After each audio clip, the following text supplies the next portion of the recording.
लोकतंत्र में हिंदुस्तान का चुनाव हुआ, उसमें उत्तर प्रदेश में आमूलचूल परिवर्तन हुआ। इस बात को भारतीय जनता पार्टी ने बहुत अच्छे तरीके से चिंतन किया, मनन किया। और अभी 3-4 महीने पहले भारतीय जनता पार्टी के नेताओं ने घोषणा कर दिया कि हम जाति जनगणना कराएंगे, जाति जनगणना कराएंगे। करा करके उसी तरीके का जुमला फेंक दिया जैसे 15-15 लाख रुपए दिलाएंगे। लोग, महिलाएं, बहनें सब चाहते हैं कि हमारा जब जनगणना हो रहा है, हमसे पूछा जा रहा है तुम्हारी छत में क्या लगा है, तुम्हारी फर्श में क्या लगा है, तुम्हारी दीवार में क्या लगा है। किया गया कि आपका कहां जन्म हुआ, हमारा मकान है, हमारी खेती है, हमारा कारोबार है। और इस एफआईआर के नाम पर सबसे ज्यादा अपमानित करने का काम दलित समाज और पिछड़े समाज के अकलियत के भाइयों को किया गया है।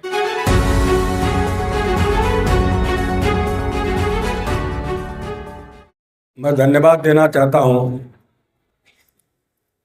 अपने उन सभी साथियों को जो समय समय पर वी द पीपुल के द्वारा शोषित, वंचितों, पिछड़ों, गरीबों, किसानों, मजदूरों, छोटे कुटीर उद्योग करने वाले लोगों को जागरूक करते रहते हैं। इस कार्यक्रम में उपस्थित हमारे साथी इंजीनियर खेमचंद्र कोहली जी, प्रोफेसर सूरज मंडल जी, ज्योति माला जी, इस्माइली जी, सुखबीर जी, और अभी हम जिनको सुन रहे थे प्रोफेसर रतन लाल जी, उपस्थित भाइयों, बहनों, नौजवान दोस्तों, पत्रकार साथियों, जाति जनगणना के बारे में हमारे विद्वान वक्ताओं ने अपने अपने ढंग से अपनी बात रख दी है। मैं भी उन्हीं से अपने को संबद्ध करता हूं। और प्रोफेसर हिमांशु जी ने मेरा परिचय भी दिया कि मैं समाजवादी पार्टी का मेंबर पार्लियामेंट हूं। और मेंबर पार्लियामेंट मैं उत्तर प्रदेश के उस जिले से आया हूं जिन्होंने भारत के प्रधानमंत्री रहते हुए मंडल कमीशन की रिपोर्ट लागू की थी, तत्कालीन प्रधानमंत्री विश्वनाथ प्रताप सिंह। उसी सीट से मैं समाजवादी पार्टी का निर्वाचित सांसद हूं। मैं गंगा यमुना के बीच में दोआबा में पैदा हुआ और कानपुर इलाहाबाद के बीच में एक पिछड़ा जिला फतेहपुर, जहां हम पैदा हुए, एक किसान के घर से निकलकर पढ़कर graduation, post graduation, law graduation करने के बाद पढ़ाई के समय ही 50 साल पहले हमने सामाजिक अन्याय देखा और दलितों, पिछड़ों का शोषण देखा, उत्पीड़न देखा। उससे व्यथित होकर हम राजनीति में आए और 1980 में पढ़ाई लिखाई करने के बाद, चूंकि मैं किसान का बेटा, उस समय पार्टी भी किसानों की थी जिसका नाम लोकदल, और उसके नेता चौधरी चरण सिंह। और उस समय लोकदल के प्रदेश के अध्यक्ष, इस देश के जाने माने समाजवादी नेता धरती पुत्र मुलायम सिंह। मैं उनके सानिध्य में आया और सामाजिक अन्याय के खिलाफ, किसानों के शोषण के खिलाफ, मजदूरों के उत्पीड़न और शोषण के खिलाफ उनके दिए गए आंदोलन को हम लोगों ने अपने विद्यार्थी जीवन में बढ़ाया है। तब से लेकर अब तक हम गैर बराबरी की लड़ाई, चाहे वो सामाजिक गैर बराबरी हो, चाहे आर्थिक गैर बराबरी हो, उस लड़ाई में जहां भी समाजवादी पार्टी खड़ी हुई उसमें हमने बढ़ चढ़ करके भाग लिया। और राजनीतिक क्षेत्र में उत्तर प्रदेश जैसे विशाल प्रदेश की विधानसभा का मैं सदस्य 27 साल में हुआ। इसी सामाजिक अन्याय के खिलाफ लड़कर जिन वर्गों का अभी प्रोफेसर रतन जी उदाहरण दे रहे थे, उनसे टकरा करके हम 1984 में 1985 में तत्कालीन प्रधानमंत्री इंदिरा गांधी की शहादत के बाद लोक दल के प्रत्याशी के रूप में विधानसभा जहानाबाद से चुनाव लड़े और जनता का आशीर्वाद मिला, दलित समाज के लोगों का आशीर्वाद मिला, बहनों का, माताओं का आशीर्वाद मिला और किसानों का अपूर्व सहयोग मिला।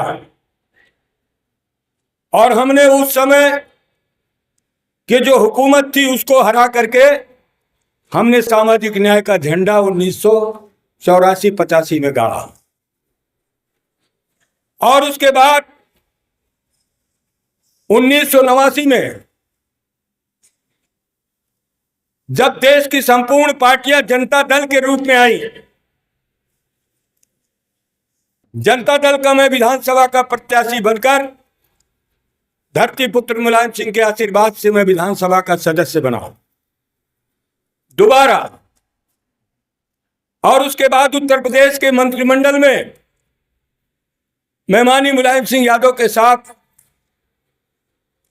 वन विभाग का मैं मंत्री बना। जब धरती पुत्र मुलायम सिंह यादव की सरकार थी और देश में विश्वनाथ प्रताप सिंह की सरकार थी, हम लोग विद्यार्थी जीवन से सामाजिक अन्याय के खिलाफ लड़ते लड़ते डॉक्टर राम मनोहर लोहिया के सिद्धांत पर आर्थिक और सामाजिक गैर बराबरी की लड़ाई में आकर मंडल कमीशन लागू करो वरना कुर्सी खाली करो का नारा लगाकर हम लोग राजनीति में आए।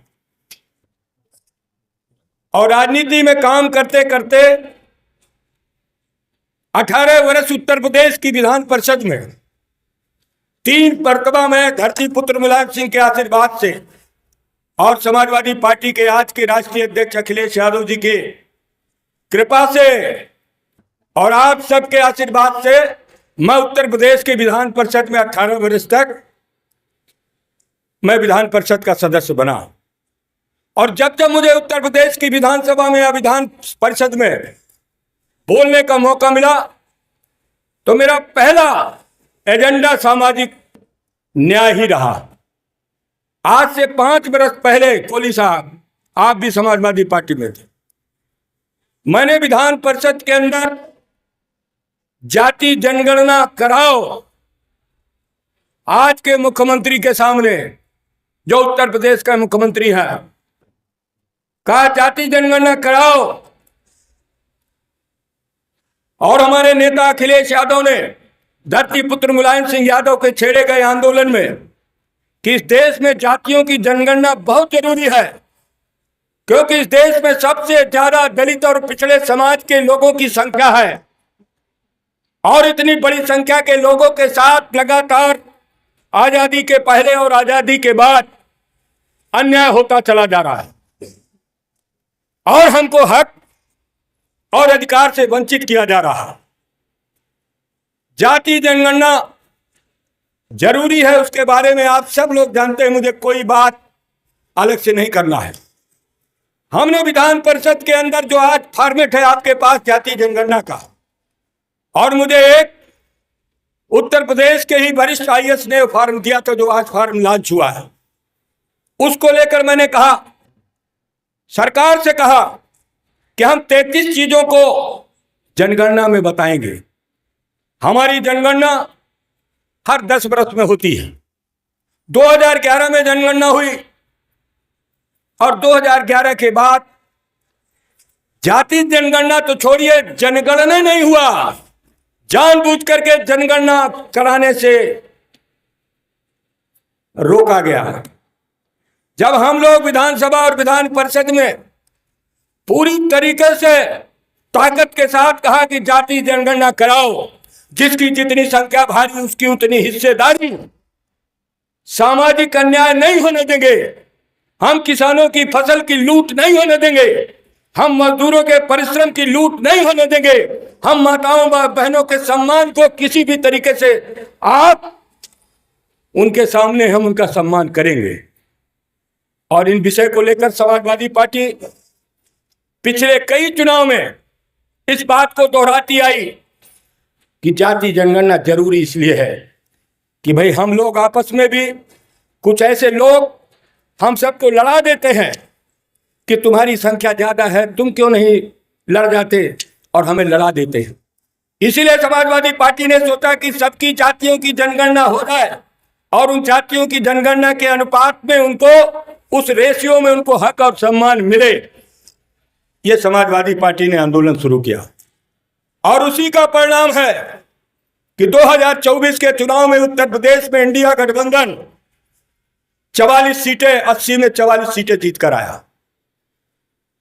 और इस बात को बलपूर्वक हम लोग कहते हैं, किसी तरीके की न कोई संकोच, न कोई भय, न कोई लालच, क्योंकि जो आजादी हमारे पुरखों ने दिया, जो आजादी हमारे पूर्वजों ने दिया, त्याग बलिदान तपस्या के बाद हमको आजादी दिलाई, वोट ऑफ राइट दिया, मतदान का अधिकार दिलाया, वो मतदान का अधिकार वंचित न होने पावे।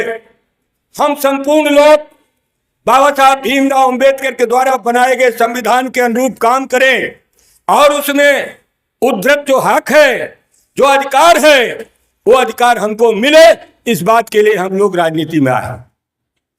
हम जब विधान परिषद में कोहली साहब 2021 में बोल रहे थे, उस समय जो वहां के विधान परिषद के चेयरमैन थे, उन्होंने मुझे बोलते हुए टोका, क्या आप जाति खत्म करना चाहते हो या जाति को बढ़ाना चाहते हो? मैंने सुनिए, मेरा कार्रवाई में नाम है, मैंने सुनिए चेयरमैन साहब, आप उस कुर्सी में इसीलिए बैठे हो कि आपकी जाति लिखी है और जात के आधार पर आप उस चेयरमैन में बैठे हो कुर्सी में, योग्यता के आधार पर नहीं बैठे हो। नहीं, तुमसे कई गुना ज्यादा ये दलित और पिछड़े समाज के लोग योग्य हैं।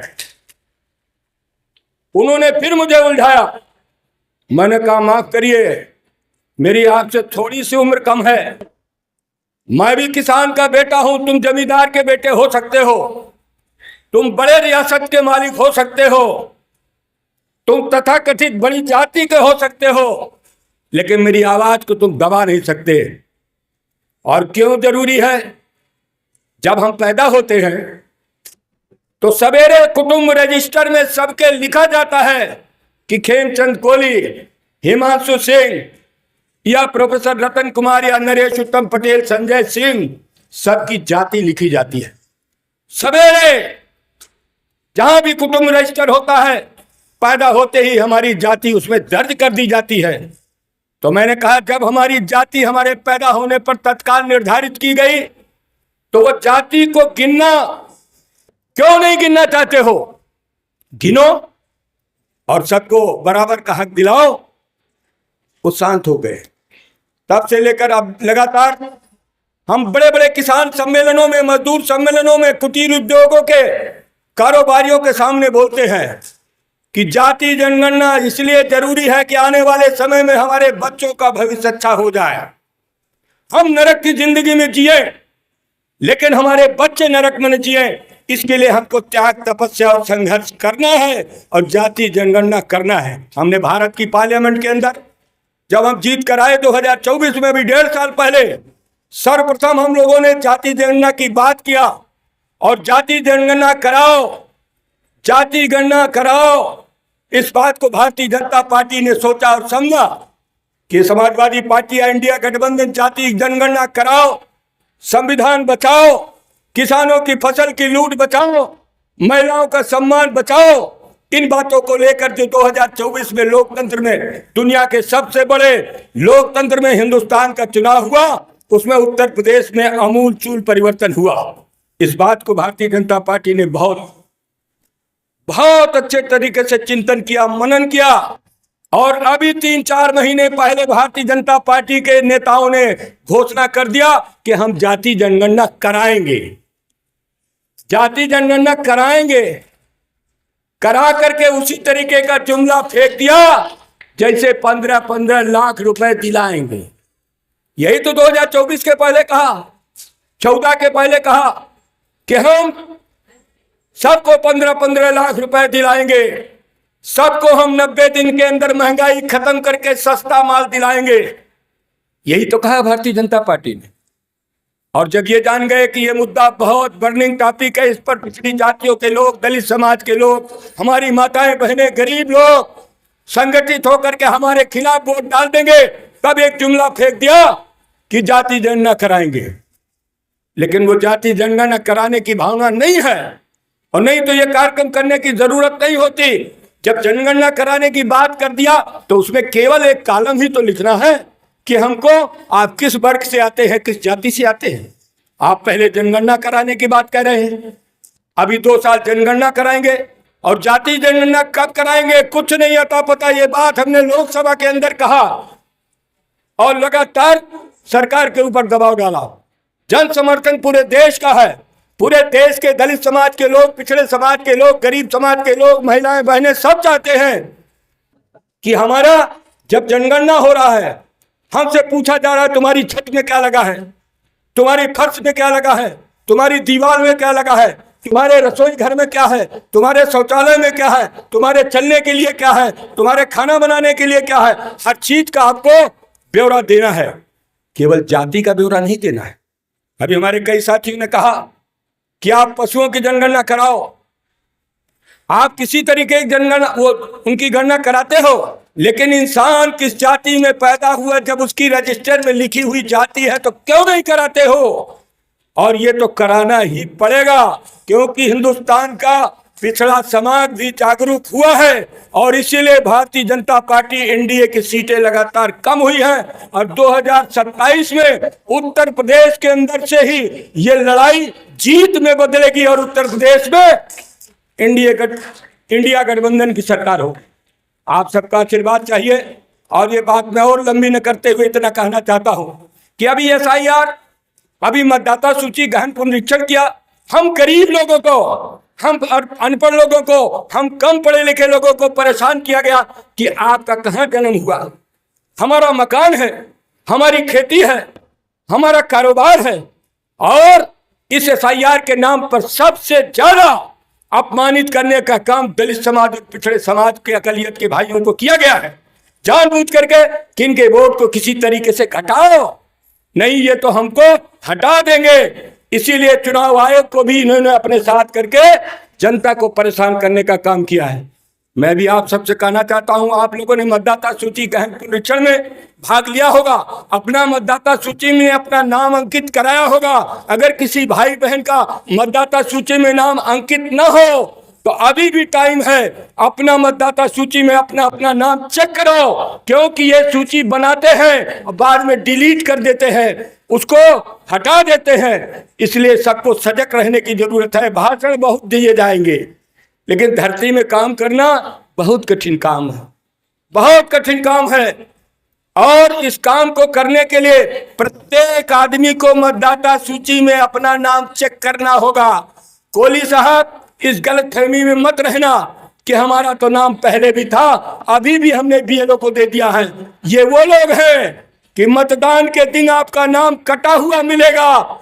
इसलिए सबसे कहना चाहता हूं कि आप सब लोग मतदाता सूची में अपना नाम चेक करो, और चेक करके अपना नाम अगर उसमें नहीं है तो जुड़वाओ। अपने परिवार में किसी व्यक्ति का नहीं है तो जुड़वाओ, अपने मोहल्ले में किसी का नाम नहीं है तो उसे जुड़वाओ, अपने गांव में, अपने इलाके में, अपने समाज में अगर किसी भाई बहन का नाम ना हो तो मतदाता सूची में नाम जुड़वाओ। और ये जो महायुद्ध होगा, इस महायुद्ध में मैं दावे के साथ कहता हूं कि यही बहुसंख्यक की जीत होगी।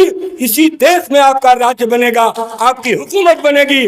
और ये जालिम लोग, ये अत्याचारी लोग, ये पक्षपाती लोग, ये भेदभाव करने वाले लोग यहां से जाएंगे।